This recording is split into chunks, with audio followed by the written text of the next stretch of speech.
If you talk to most NASCAR fans today, they'll break down the sport's historical eras like this. The sport starting in 1949 and kicking off the Pioneer Era, which spanned from 1949 to 1971. Then in 1972, NASCAR would introduce things like shorter schedules, capped field sizes, consistent points formats, and more competitive fields. And this would be known as the modern era. And depending on who you ask, it would span from 1972 to either 2001, 2004, or 2021. Then today, we live in the next-gen era. But I'm going to tell you right now, to me, this just doesn't seem right. The main thing to me is like what everyone considers the modern era. How can one era be 30, 40, and even 50 years long in some people's eyes? Well, today, we're going to explain and reinvent the NASCAR eras.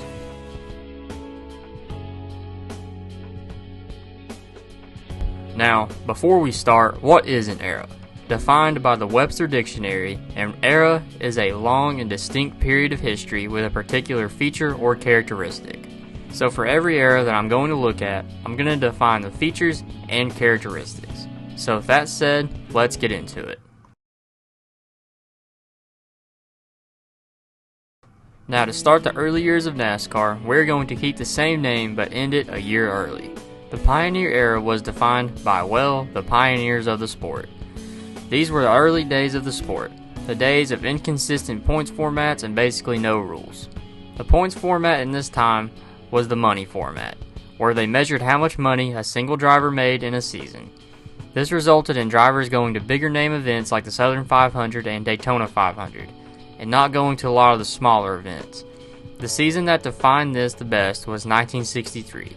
Where Richard Petty, who finished second in that season's standings, had 11 more wins, 10 more top 5s, 4 more top 10s than that season's champion, Joe Weatherly. If I were to make a comparison for the Pioneer Era, I would compare it to a new sports game series. In the early years, you're going to start with a bare-bones base product and some bugs, but eventually you have to iron them out and make the product better, and eventually it will become ideal for everyone. In the early days, the sport wasn't perfect, but that's why it's called the Pioneer Era. It's defined on making the sport better. Now this to me isn't quite the start of the modern era. After all, from 1971 to 1974, the format wasn't even consistent. This era is, like I said, a transition into what would become the modern era. This era, really for me, started in 1971, the year that Winston Cigarettes started sponsoring NASCAR and gave it a more recognizable name. These years were defined for the popularity boom and the rise in competition. NASCAR in this time got more competitive. We experienced more championship battles going all the way down to the final race, most notably 1980, where Dale Earnhardt would claim his first championship over Cale Yarborough by 11 points.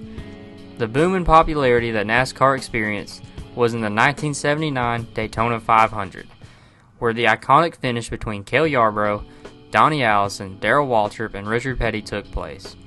The story behind it is that there was a massive snowstorm that swept over the United States, and a majority of the nation was shut in their homes. TV back then was a lot different. TV sets only had 3 to 5 channels.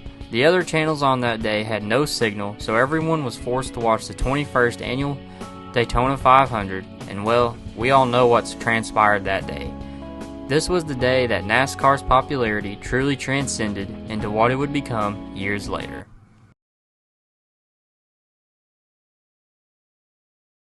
For me, this time should be defined as the boom era. This era was defined by the insane points battles and, of course, the intimidator, Dale Earnhardt. Now sure, a lot of people knew who Richard Petty was, but nobody was hated as much as they were loved at the same time as Dale Earnhardt. Earnhardt was the driver that truly had the biggest impact on NASCAR. Earnhardt was the man that grew NASCAR's popularity.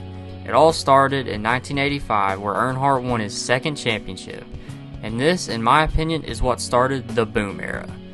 Now sure, you can argue that the 1979 Daytona 500 caused NASCAR's boom, which is a fair argument, and it probably did. But the 79 500 got a short boom for the sport, and it got people talking. But Earnhardt was the one that kept a lot of people hooked.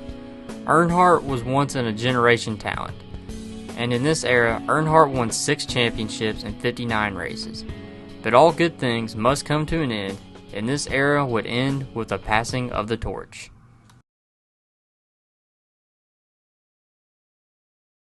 That passing of the torch would be to the new youth movement. Now, a lot of people consider the 90s to Earnhardt's death the golden era, but that's simply not true. NASCAR in this era reached its peak in 2005, and even after the peak, NASCAR still had a ton of popularity. This era would be defined by 6 simple words. Have you ever? No, I've never!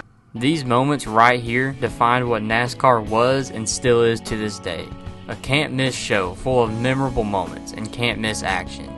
This era was highlighted by generational stars like Jeff Gordon, Jimmy Johnson, Dale Jr., Matt Kenseth, Kyle Busch, Mark Martin, Tony Stewart, and many more.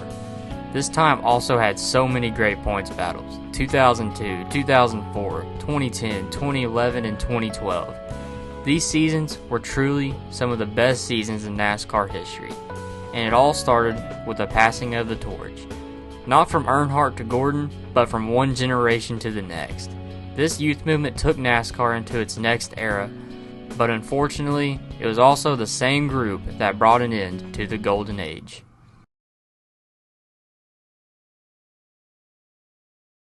Now in 2013, everything was going smoothly.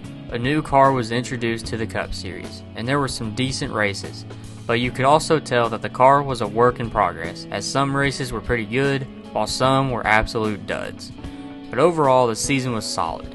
That was until this infamous incident. Caution flag is out, things change again. Wow. The Spingate scandal was probably the single biggest scandal in NASCAR history. For those who don't know, Michael Waltrip Racing conspired to have Clint Bowyer intentionally bring out a caution and had Brian Vickers pit on the way to the green flag in order to get their teammate Martin Truex Jr. into that year's chase. And while NASCAR did rectify some issues regarding this incident, this scandal just seemed to have a bad effect on NASCAR going forward. In 2014, they would bring in the foundation for the playoffs, and it just seemed like every call NASCAR made was due to ensure entertainment. Hence the name, the Entertainment Era. Now you might wonder, why is it also called the Dark Age? Well, all the drivers from the Golden Era were slowly retiring and leaving the sport, or they just faded so far back in the pack to where they were just simply irrelevant.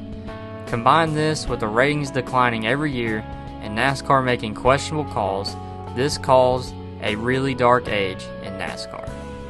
Another thing was that the schedule was never being innovative, and NASCAR kept the exact same schedule for almost 10 years in a row. Also in this time, NASCAR was experimenting with the rules package a lot.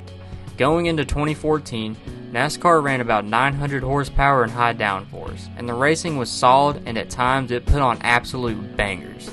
In 2015, they choked the horsepower down to 750, but became the safe downforce, and it resulted in the racing being really stale.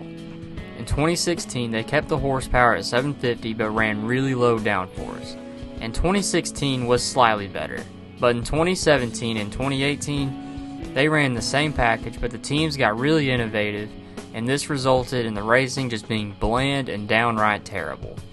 Now there were some good moments, but overall, these are two of the blandest seasons in NASCAR history. Then in 2019, they cut the horsepower down to 550 and ran high downforce.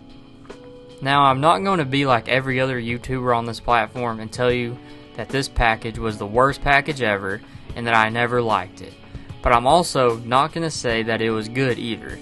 This package at times put on good races and sometimes we had some duds. But overall, the package wasn't horrible like some people say. But I think that there were 3 seasons that served as a breaking point for this era. In 2015, Kyle Busch was sidelined for the first 11 races. Then he came back and of course he won a race at Sonoma and eventually got to the top 30 in points. So he was eligible for the chase and he went all the way and won the championship. A great story, sure, but did he really deserve it over guys that ran the full season? Then, in 2018, the worst NASCAR season ever in my opinion, was dominated by a big 3, Kyle Busch, Kevin Harvick, and Martin Truex Jr. It was basically a guarantee that one of these drivers were going to win it all at season's end. but it's called a Final Four and not a Final Three. And the one driver that wasn't part of the Big Three, Joey Logano, won the championship. Fast forward 2 seasons later to 2020. In 2020, one driver set himself apart from the rest, and his name was Kevin Harvick. Harvick won 9 races this season and looked poised for his second championship. But in the round of 8 that season, Harvick would finish second at Kansas, then hit the wall at Texas, and then had a bad day at Martinsville and was eliminated from the playoffs. This enraged the fan base, and it wasn't just the fact that he didn't win the championship, it was that he didn't even have a chance to win it. But in the end, this era was defined by the same 6 guys winning every race. Kyle Busch, Kevin Harvick, Martin Truex Jr., Joey Logano, Denny Hamlin, and Jimmy Johnson. These 6 drivers won 156 of the 262 races run in this time. That is 60% of the races. So when you combine crappy officiating, bad rules packages, declining ratings, no innovation, 6 dominant drivers, the golden age wearing off, undeserving champions, and just bad judgment calls in favor of entertainment, you get the dark age of NASCAR. Now the dark age officially ended when NASCAR looked to reinvent the sport in 2021. The schedule was largely overhauled and featured 7 road courses, and some new tracks that hadn't been on the schedule. The schedule was so diverse, and this to me is what brought NASCAR out of the dark age. And it helped even more that NASCAR released the next gen car in 2022.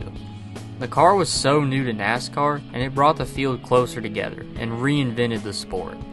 These dull mile-and-a-half races were now entertaining and fun to watch. And now, while NASCAR isn't perfect, the officiating is better than it was a few years ago. They have set new precedents, like suspensions for right-hooking drivers, penalties for parts tampering, and now recently, playoff disqualifications.